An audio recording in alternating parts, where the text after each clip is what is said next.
The Last of Us Season 2 is not bad television. That's important to say out loud because the conversation around this season has become so loud, so polarized, and so reactionary that it's easy to forget what we're actually looking at.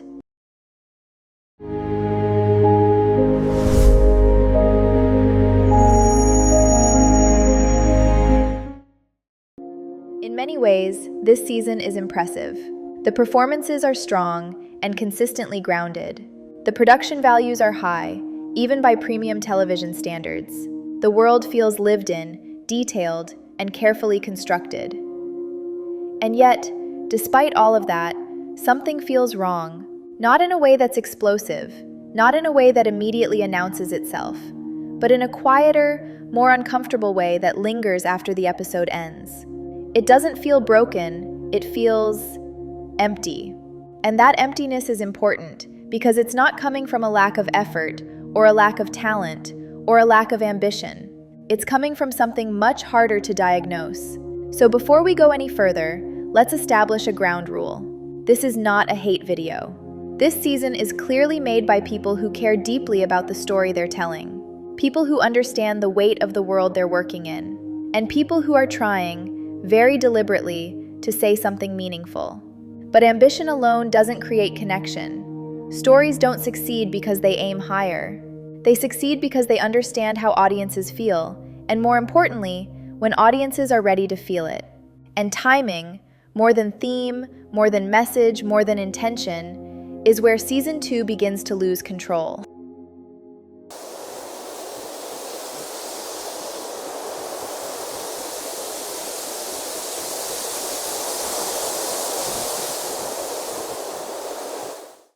Every great story makes an emotional contract with its audience. It doesn't announce that contract. It doesn't explain it out loud. Most of the time, it doesn't even realize it's doing it. It simply earns trust, slowly, quietly, moment by moment. Season 1 of The Last of Us understood this instinctively. From the very beginning, it made a promise that was clear without ever being stated. You would survive this world through Joel and Ellie, through their shared danger, through the small conversations in between the violence, through the silence that settled in after moments of loss. Their bond wasn't rushed. It wasn't explained. It was built through repetition, through proximity, and through time. And because of that, trauma in Season 1 felt earned. When something painful happened, the story gave you space to sit with it, to process it, to carry it forward with the characters. Season 2 breaks that contract, not by changing the destination of the story, but by changing the pace at which it moves. It asks the audience to grieve before we've had time to heal, to empathize before we're emotionally prepared, to move forward before we've fully processed what was taken away. And when a story does that, the audience doesn't always get angry. They don't always argue. They don't always reject it loudly. More often, they disengage quietly. They stop leaning forward. They stop filling in the emotional gaps. They stop trusting the story to guide them. And once that trust is broken, it's incredibly difficult to earn it back.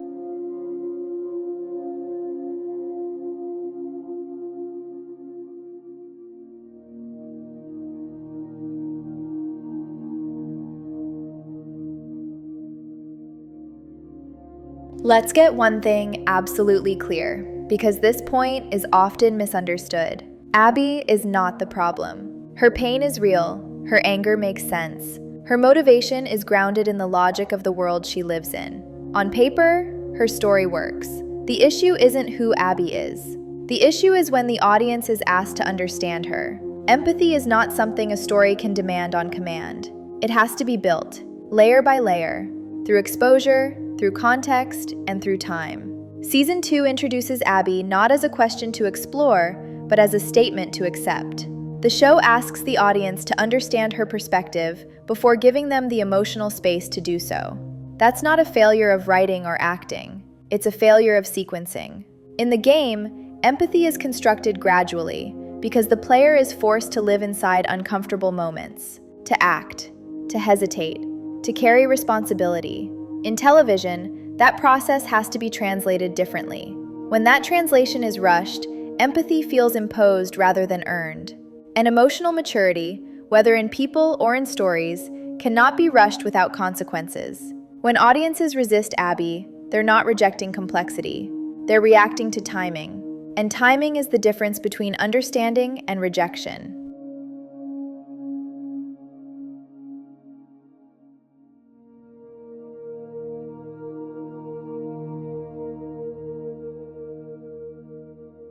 This story worked differently in the game for one fundamental reason: control.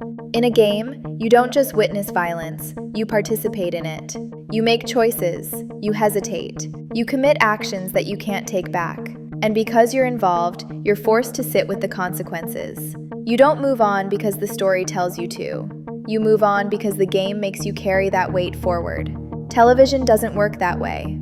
In television, the audience observes. They react. But they don't participate. What feels reflective in gameplay can feel aggressive on screen. What feels earned over 20 hours of play can feel abrupt when delivered in weekly episodes. Season 1 understood this limitation and compensated for it with silence. It let moments breathe. It trusted the audience to process grief without being pushed forward. Season 2 abandons that restraint. Major emotional events happen back to back, without recovery, without reflection, and without enough space to absorb what just happened. Trauma begins to stack, but it never settles. And when emotion doesn't have time to settle, it stops feeling meaningful. It becomes noise. That's not a failure of ambition. It's a failure of pacing.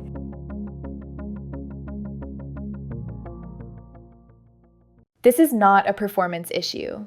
The acting is strong. The direction is confident. The production is undeniably premium. But performance doesn't create emotion. It amplifies what's already there.